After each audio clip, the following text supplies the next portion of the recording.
আমরা ইনশাআল্লাহ সবসময় বলে থাকি, আজকেও পুনরুচ্চারণ করি, কোরআন এবং সুন্নাহর বিপরীতে বাংলাদেশে কোনো কানুন করা হবে না, এবং যদি থাকে সেই বিষয়ে বাতিল করা হবে ইনশাআল্লাহ।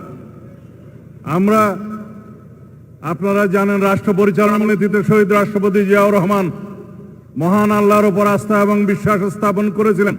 প্রস্তাবনায় এবং রাষ্ট্র পরিচালনার মূলনীতি অনুচ্ছেদ 8-এ সেটা আওয়ামী ফ্যাসিস্ট গোষ্ঠী সংবিধান থেকে উচ্ছেদ করে দিয়েছিলেন, আপনারা জানেন। সেটা ইনশাআল্লাহ পুনর্বহাল করা হবে।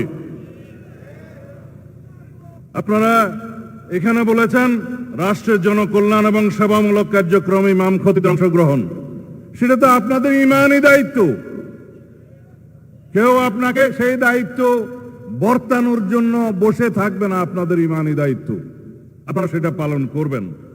অবশ্যই রাষ্ট্রীয় পর্যায়ে, ইউনিয়ন থেকে সর্বোচ্চ পর্যায়ে কিভাবে সেটা নীতিমালার মধ্যে নিয়ে আসা যায় সেটা আমরা পরীক্ষা নিরীক্ষা করবো ইনশাআল্লাহ, সবার সাথে আলোচনা করে।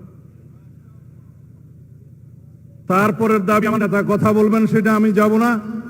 রাষ্ট্রীয় ভাতা কিভাবে কি কি করা যাবে আমার নেতা অবশ্যই আপনাদের সাথে কথা বলবেন এখনই। আপনারা বলেছেন দাওরায়ে হাদিস সনদপ্রাপ্ত আলেমদেরকে সরকারি মসজিদের ইমাম, খতিব এবং স্কুল কলেজের ধর্মীয় শিক্ষক, কাজী পদে নিয়োগ।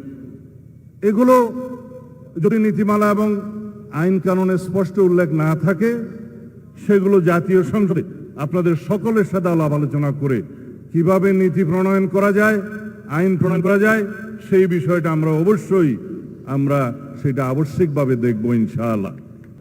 বাংলাদেশে বিদ্যমান ওয়াকফ প্রশাসন এবং ওয়াকফের যে আইন কানুন আছে, সেখানে প্রয়োজনীয় সংশোধনী আনয়নের জন্য অবশ্যই পরীক্ষা নিরীক্ষা করতে হবে।